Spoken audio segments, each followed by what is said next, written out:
très heureux de vous accueillir, chers participants, dans ce premier cours de français qui sera sûrement et certainement suivi d'un ensemble d'autres cours d'activités réflexives sur la langue, notamment de lexique, grammaire, conjugaison, orthographe, d'expression orale et d'expression écrite aussi.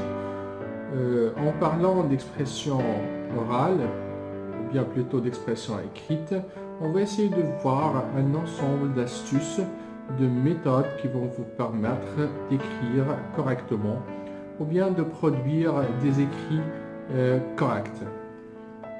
Alors, si j'ai bien quelque chose à vous demander, alors c'est de vous concentrer maximum, de faire un petit effort et surtout d'avoir beaucoup de volonté parce que, croyez-moi, la volonté pour moi, c'est la clé de la réussite. Dans cette première leçon, nous allons parler de la phrase. Donc, qu'est-ce que c'est une phrase? Donc, tout simplement, si nous voulons donner une petite définition à la phrase, donc à l'oral, c'est tout simplement un ensemble de mots ayant un sens. Donc, ils transmettent un message. Et puis, à l'écrit, s'ajoute à cette première définition les limites de la phrase. C'est-à-dire qu'une phrase se limite par la majuscule à gauche et puis le point à droite. Donc, le point qui peut être remplacé par d'autres signes de ponctuation, notamment le point virgule, le point d'exclamation, le point d'interrogation, etc. Voilà, alors restez branchés, c'est pour tout de suite.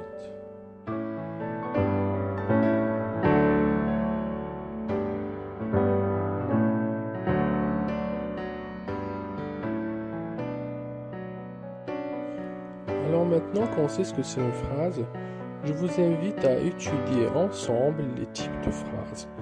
Nous allons faire cela de la façon la plus simple. Généralement, nous distinguons 4 types de phrases. La phrase déclarative qui sert à énoncer, rapporter un fait, une idée ou bien faire une déclaration. Il commence par une majuscule et se termine par un point. Exemple, Lise joue au violon.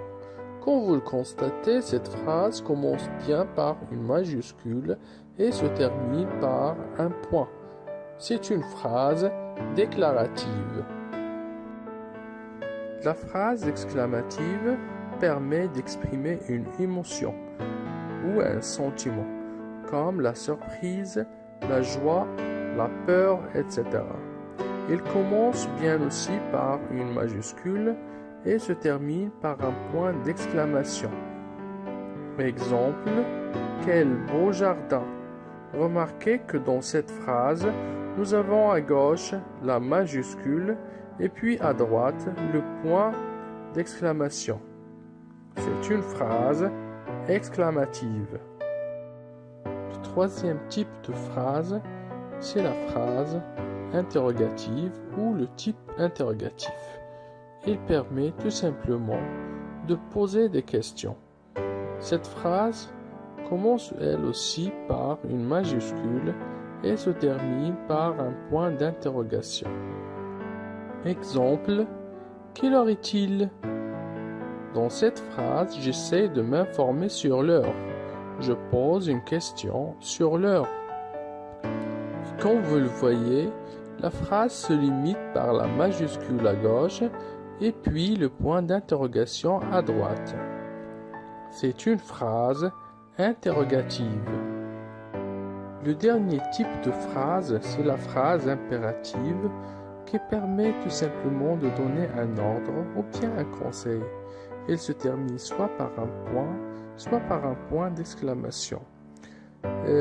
Deuxième chose qui caractérise cette phrase de type impératif, c'est la conjugaison du verbe qui est au mode impératif. Et vous savez qu'au mode impératif, le sujet n'est jamais exprimé. Exemple, donne-moi ta main. Cette phrase, comme vous pouvez le constater, commence par une majuscule et se termine par un point. Le verbe, il est conjugué au mode impératif. C'est une phrase impérative.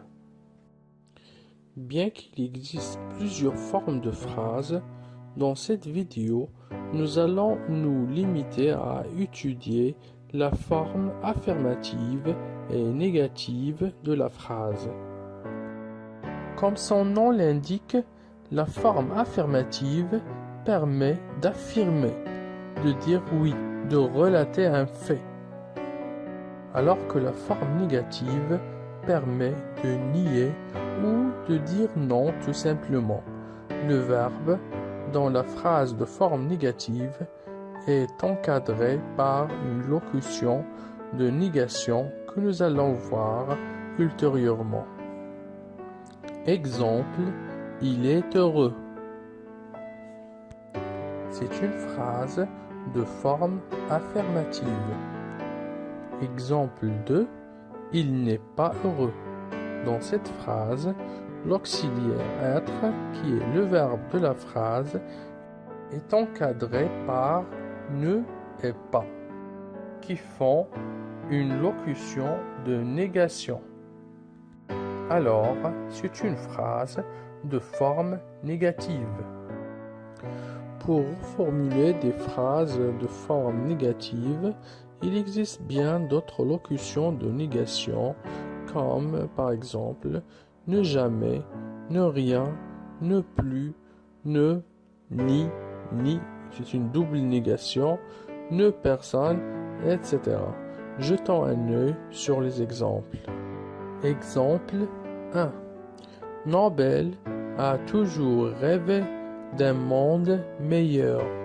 C'est une phrase déclarative de forme affirmative. La phrase négative correspondante est Nobel n'a jamais rêvé d'un monde meilleur. Exemple 2. Le lion de l'Atlas est encore menacé de disparition. C'est une phrase de type interrogative, forme affirmative. La phrase négative correspondante est le lion de l'Atlas n'est plus menacé de disparition. Exemple 3. Ce garçon est gentil et serviable. C'est une phrase déclarative de forme affirmative avec une conjonction de coordination. La phrase négative correspondante est ce garçon n'est ni gentil ni serviable. Et voilà, ce premier cours touche à sa fin. Merci de l'avoir suivi. N'oubliez pas de faire j'aime et de vous abonner dans la chaîne. Et aussi, n'oubliez pas d'activer la notification afin de recevoir toutes nouveautés. Merci encore une fois et à la prochaine vidéo.